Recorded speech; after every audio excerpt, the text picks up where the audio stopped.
ciudad de Chicago ha vivido varias semanas ya marcadas por el miedo y la tensión.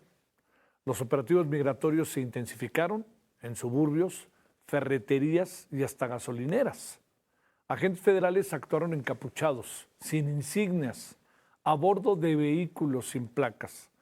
Para muchos activistas ya no parecían arrestos, sino secuestros. La respuesta de la comunidad no ha tardado, más bien está latente. Vecinos formaron patrullas en bicicleta, repartieron silbatos para alertar sobre redadas y publicaron en redes las matrículas de camionetas sospechosas, porque hay mucha gente a la que le están pagando por hacerse, o sea, simplemente por detenerlos o señalarlos vestidos de civil, ¿no? Hubo protestas frente a hoteles donde se hospedaban los agentes. La muerte de un hombre mexicano a manos del ICE encendió aún más la indignación. La cifra oficial de detenciones está rondando los 250, pero el temor crece y algunos de los detenidos resulta que, ¿qué cree? Eran ciudadanos estadounidenses. Ahí lo que usted está viendo es una zona verdaderamente céntrica de Chicago. Ahí cuando hicimos lo de Heraldo USA, ahí estuvimos, pero ahí estuvimos en una zona céntrica, está ahí junto al río. No estamos hablando de zonas totalmente, digamos, cuando estuvieran fundamentalmente la comunidad hispana, ¿no? De migrantes. Pero vea usted, ahí caminándose, mire, uno trae ahí hasta un sombrero medio tejano, de charro, no de charro, no, pero van viendo, van caminando y van viendo a la gente a ver quién sí y quién no, ¿no? Tal cual. Y miren, esto estuvo muy divertido, vea usted. Ahí se lo voy a dejar. ¿Cómo ve? No lo agarraron, se les peló. Vea usted cómo salió, pero huyendo. Y se subió a la bici y ahí, mira, hasta volteó para decirles, ahí se ven. Sí, porque lo querían agarrar. Y era vendedor, pero ya lo dejaron ir y ya ni se lo persiguieron. No creo que lo hubieran alcanzado. Bueno, le quiero decir que vino, hay que recordar todo esto con el regreso de Donald Trump y su decisión de levantar las restricciones que durante más de una década impedían redadas migratorias en escuelas, hospitales e iglesias. Sitios que antes eran considerados zonas de protección humanitaria pasaron a formar parte del nuevo mapa de detenciones. Agentes migratorios comenzaron a aparecer cerca de centros de salud, lugares de culto y escuelas. Padres detenidos al dejar a sus hijos, trabajadores capturados tras una cita médica, familias separadas en plena misa. Se metían a la iglesia, poco les importaba el respeto a los templos. O les importa, porque es más bien es pasado presente. La escena fue contundente y marcó un giro radical en la política migratoria estadounidense. Cambió y cambió en serio. Tuvieron que pasar 2 años y medio y un orden judicial para que, hablando de estos mismos asuntos, el señor Francisco Garduño se presentara ante las víctimas del incendio en la estación migratoria de Ciudad Juárez.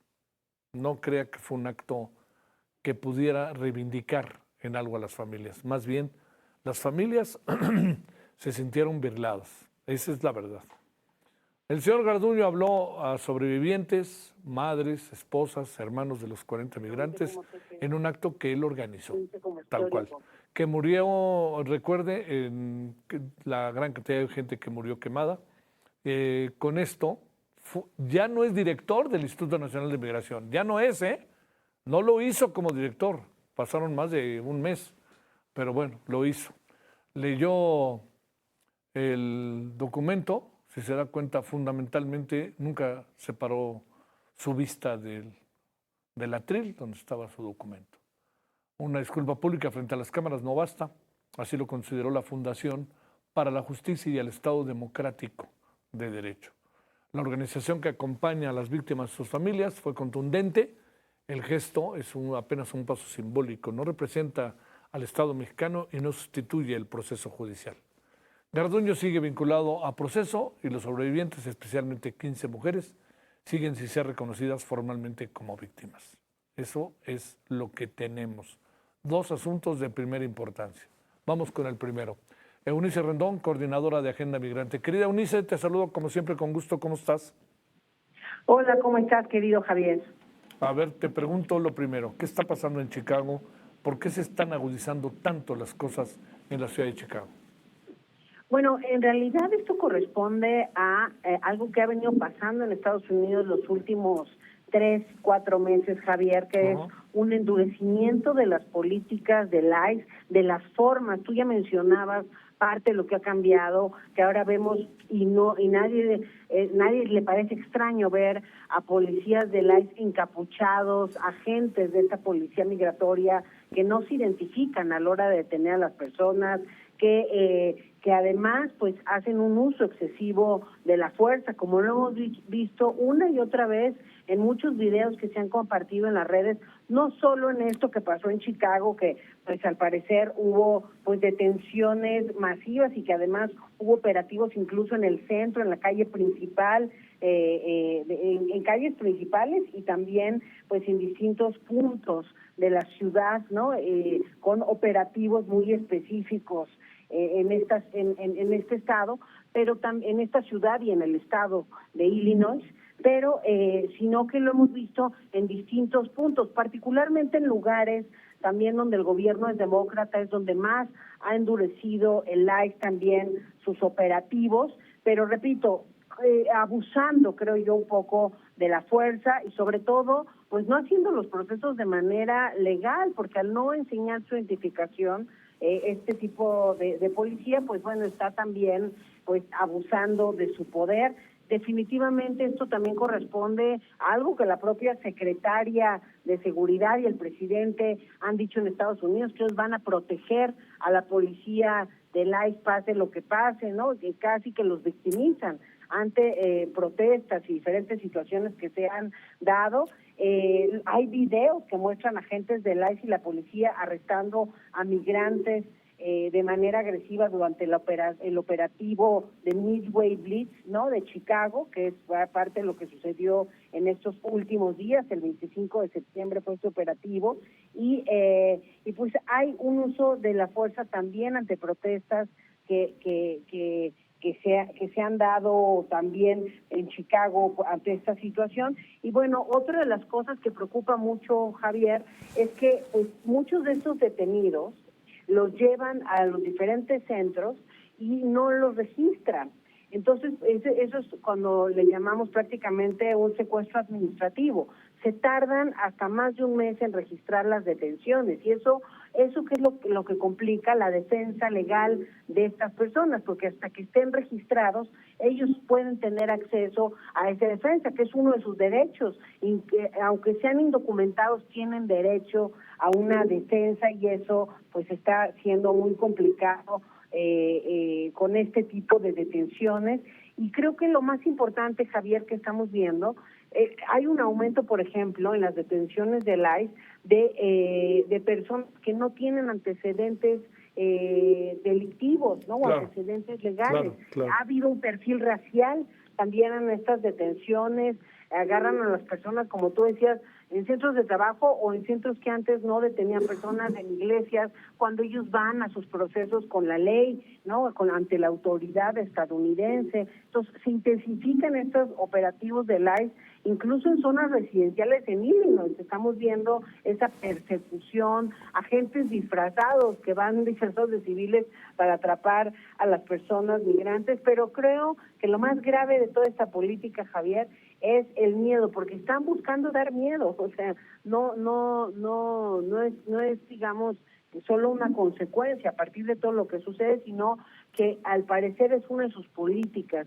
el generar tensión, el generar miedo y preocupación en la comunidad migrante y que bueno, también esto no tiene, Javier, más que empeorar porque además esta ley hermosa de Donald Trump que pasó hace algunos meses, pues también contempla recursos frescos para esta policía migratoria e incluso las convocatorias que ha habido para reclutar personas. No sé si recuerdas que hace también poco quien actuaba de Superman sacó la convocatoria diciendo pues que esto era heroico casi, ¿no? Ir a detener personas y que se requería justo de una fuerza de tarea mayor. Entonces, a mí me parece que lo que estamos viendo en Chicago, que también es una réplica de lo que hemos visto ya en California, en Florida, en algunas partes también en Boston, por ejemplo, la ciudad de Boston. Entonces, Es algo que hemos estado viendo en distintos puntos y bueno, es parte de esta política del miedo, del terror que tiene Donald Trump. Más que los números, creo que son las formas lo que preocupa y la manera pues en que están sucediendo las detenciones, la falta también, digamos, de respeto a los derechos humanos, ¿no? Que se dan en las detenciones. Hemos visto cómo someten a mujeres, a familias. O sea, realmente creo que hay una crueldad también en estos operativos y que no son castigadas, por supuesto, por el gobierno de Estados Unidos. Al contrario, se celebran por parte de la autoridad y creo que eso preocupa. Ajá. A ver, lo segundo, ¿qué piensas de la disculpa de Francisco Garduño? Que la verdad que todo pareció a destiempo, muy deslucida, medio puesta en escena, dicen algunos. A ver, ¿tú qué ves de esto, Eunice? Bueno, yo creo que es una disculpa que estaba en deuda, ¿no? O sea, se tenía que dar por lo que sucedió en Ciudad Juárez. Entonces, creo que nada, bueno, qué bueno que finalmente se da la disculpa. Creo que, por supuesto, una disculpa pues no es suficiente. Lo más importante que a mí me parece tras lo sucedido en esta estación de Ciudad Juárez es cómo la autoridad, y ahí no solamente Garduño, es decir, el gobierno mexicano nos va a asegurar que pues que no va a haber una repetición, ¿no? ¿Cuáles son esos mecanismos de no repetición que tenemos hoy en las estaciones migratorias para asegurarnos que nunca más va a suceder un hecho similar? Digo, más allá de la cuestión legal, ¿no? Propiamente, que es la que lleva también a Garduño a dar esta disculpa pública, que, repito, pues era una deuda con las víctimas, pero me parece muy importante, Javier, que tengamos muy claro estos mecanismos de no repetición. Ha habido también ya, entiendo, una reparación en la medida de lo posible, porque es irreparable el daño de las víctimas, ¿no? Sobre todo quienes perdieron a sus familiares. Bueno, ahí ¿estás todavía, Eunice, o no? Sí, se cortó, ¿verdad? Bueno, a ver si podemos recuperar nada más para despedirnos y para hacerle un planteamiento y ya cerramos la conversación con Eunice Rendón, coordinadora de Agenda Migrante. Y la pregunta final es, digamos, el caso de lo que pasó en el albergue allá en Ciudad Juárez. Uno dice, bueno, ¿hay indemnizaciones? ¿Hay qué? ¿O cómo queda? ¿Y por qué pareció como tan insensible, por lo menos el Instituto Nacional de Migración, a lo largo de todo este proceso, ¿no? Que yo creo que eso es algo que es preciado. Eunice, a mí me queda la impresión, Eunice Rendón, de que fue muy insensible el Instituto Nacional de Migración con este tema. No sé si lo compartas, porque yo sé que tú más o menos conoces muchos pormenores de todo lo que pasó posteriormente. Creo que no, ¿verdad? ¿No? No, Bueno, vámonos a una pausa. Gracias, Eunice. Ya estábamos en la conclusión de la conversación. Vamos a una pausa y vamos a regresar para hablar sobre... Sí, ahí, pero entonces, ¿sí estamos o no? No, a ver, vamos a hablar sobre la liberación de los 38 seguidores de La Luz del Mundo, de los guardias. A ver si ahora sí, Eunice, ¿me escuchas? Sí, aquí estoy, te escucho. Nada más para cerrar en breve, que la impresión que hay generalizada es que fue un acto muy puesto en escena y que fue pues la manifestación de una enorme sensibilidad a lo largo de todo este tiempo por parte del Instituto Nacional de Migración y de su director, que ya estaba urgiéndose para ir a ver a su amigo a Palenque. De esto no sé qué veas. Claro, mira, yo creo que al final la disculpa se da, bueno, por una decisión jurídica, ¿no? Y creo que eso también es parte de la molestia, ¿no? Que claro, no fuera antes esta disculpa, era algo, como decíamos, en deuda con las víctimas y con lo sucedido. Pero, repito, a mí sí me gustaría enfatizar, Javier, que lo que tenemos que ver cuáles van a ser esos mecanismos de no repetición y que pues se concluya y se complete la reparación del daño, como decíamos, en la medida de lo posible a estas familias. Nosotros participamos en parte de la mejor de estas estaciones, pero hay que seguir con protocolos de atención, con capacitación continua con estos agentes para asegurar pues un trato humano a las personas migrantes. Te mando un gran saludo, querida Eunice. Muchas gracias a ti, Javier. Buenas noches. Buenas noches, que descanses.